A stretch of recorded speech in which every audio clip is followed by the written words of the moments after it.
Hello guys, নমস্কার তোমাদের সবাইকে হিন্দু করুণাময়ী কিচেন ব্লগে যুক্ত হওয়ার জন্য। আজকে তোমাদের মাঝে আমি শেয়ার করতে চলেছি সবচেয়ে স্পেশাল রেসিপি, মিক্স সবজি দিয়ে ডাল চচ্চড়ি রেসিপি। আশা করছি তোমাদের অনেক অনেক ভালো লাগবে এই রেসিপি কিন্তু দেখতে যত না সুন্দর, খেতেও কিন্তু অনেক অনেক সুন্দর।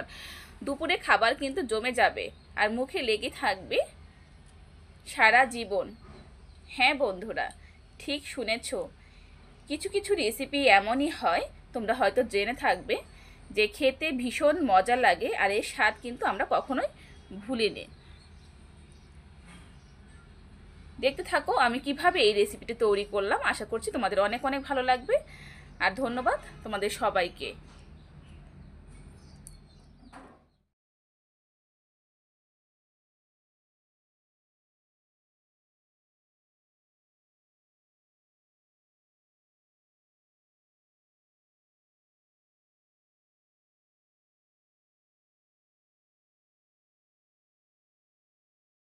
আমি সবজিগুলো কেটে রেখেছি, একে একে ধুয়ে নিব।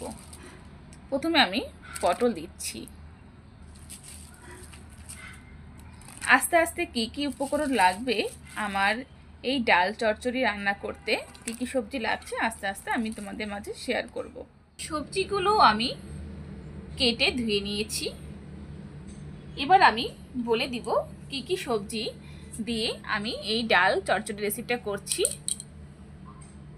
পটল, কাঁকরোল, সজনে, বেগুন, টমেটো, কাঁচামরিচ, এইগুলো উপকরণ লাগবে আমার রান্না করতে। আর যারা কখনো রান্না করনি তারাও কিন্তু আমার এই রান্না দেখে খুব সহজেই শিখে নিতে পারবে সব ধরনের রেসিপি। সুন্দর সুন্দর রান্না পেতে অবশ্যই পাশে থেকো। আর সাজনা দিয়ে এই রেসিপিটা করতে অবশ্যই সাজনা লাগবে। সাজনা দিয়ে দিলে যে কোনো সবজির স্বাদ কিন্তু বেড়ে যায় দ্বিগুণ, তোমরা হয়তো জেনে থাকবে। আর এরকমভাবে স্লাইস করে কাটতে হবে। দেখতে পাচ্ছ আমি কিভাবে কেটেছি। আশা করছি তোমাদের বুঝতে অনেক সুবিধা হবে। তারপরেও যদি তোমরা না বুঝে থাকো প্লিজ কমেন্টস করবে, আমি রিপ্লে দেওয়ার চেষ্টা করব। এবার আমরা চলে যাব নেক্সট প্রসেসিংয়ে। চলো দেখি। বন্ধুরা, ফ্রাই প্যান গরম করে নিয়েছি। এবার আমি সরিষার তেল দিব।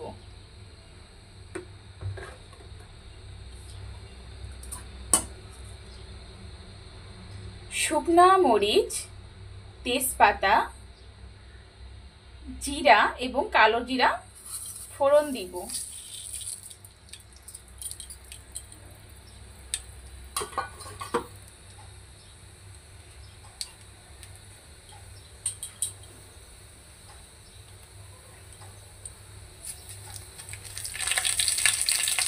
এখন ব্রাউন কালার করে নিতে হবে। ফিরে আসছি ব্রাউন কালার। দেখতে পাচ্ছ বন্ধুরা, দেখো ব্রাউন কালার হয়ে গেছে। এমনই কিন্তু হতে হবে, খুব বেশি কিন্তু পোড়া পোড়া করা যাবে না।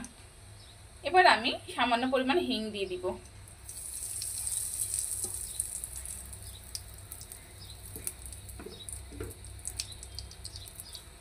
এখন আমি প্রথমে দিব বেগুনের টুকরো।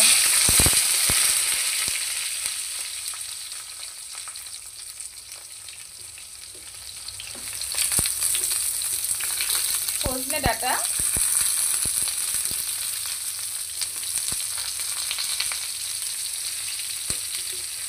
পটল,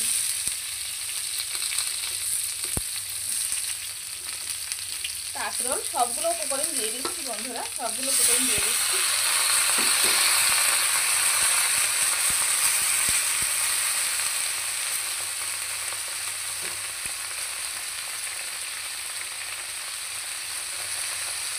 এবার আমি পরিমাণ মতো লবণ দিব।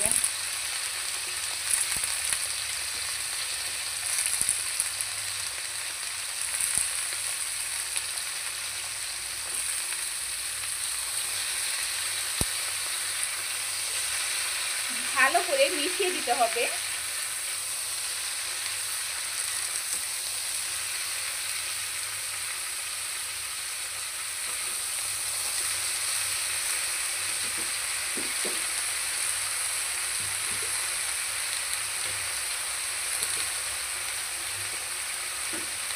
হলুদ দিয়ে দিব।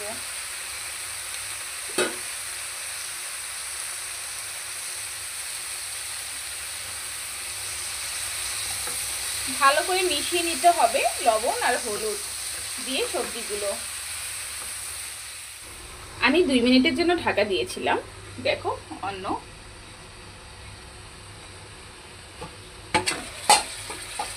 দেখতে পাচ্ছ সবজি কালারটা কত সুন্দর হয়েছে। আগে থেকে কিন্তু আমি ডালটা সিদ্ধ করে রেখেছিলাম, তবে কিভাবে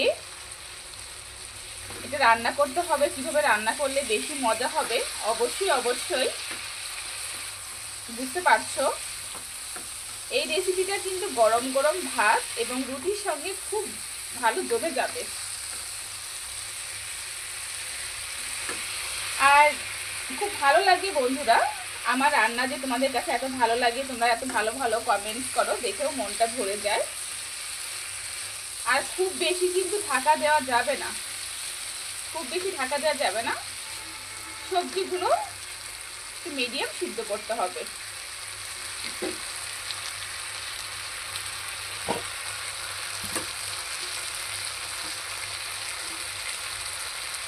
এবার আগে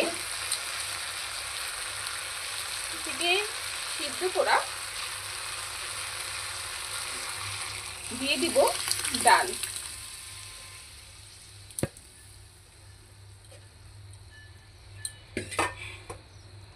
খুব বেশি কিন্তু ঢেকে দেওয়া যাবে না।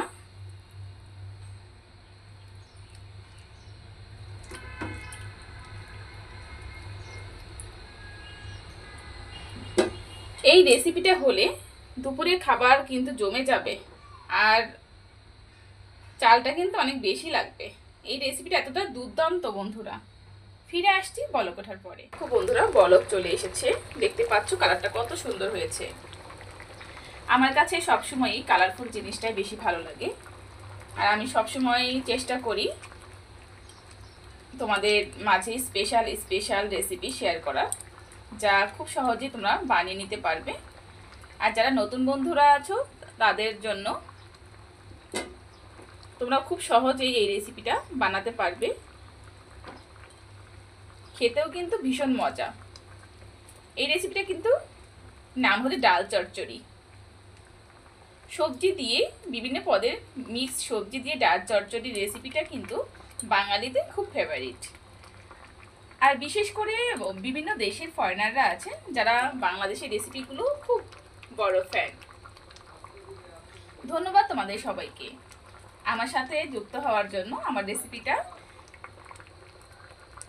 দেখার জন্য। তোমরা যে অমূল্য সময় দিয়ে আমার রেসিপিগুলো দেখছো, এই জন্য আমি তোমাদের কাছে অনেক অনেক কৃতজ্ঞ। আর 2 মিনিট জাল করে নিতে হবে বন্ধুরা। এটা খুব বেশি মাখামাখাও হবে না, আবার খুব বেশি যে পাতলা সেটাও হবে না, দেখতে পাচ্ছ।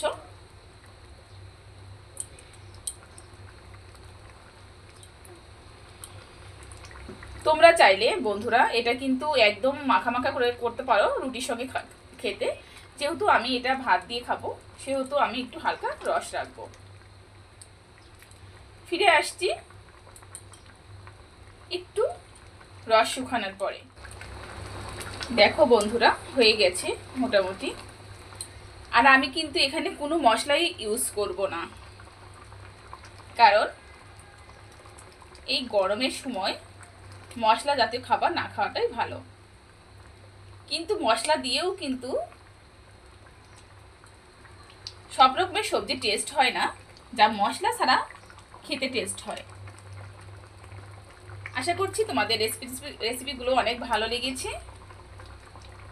আবার দেখা হবে তোমাদের সঙ্গে নতুন আরেকটা স্পেশাল রেসিপি নিয়ে। এ পর্যন্ত সবাই ভালো থাকো, সুস্থ থাকো, টাটা।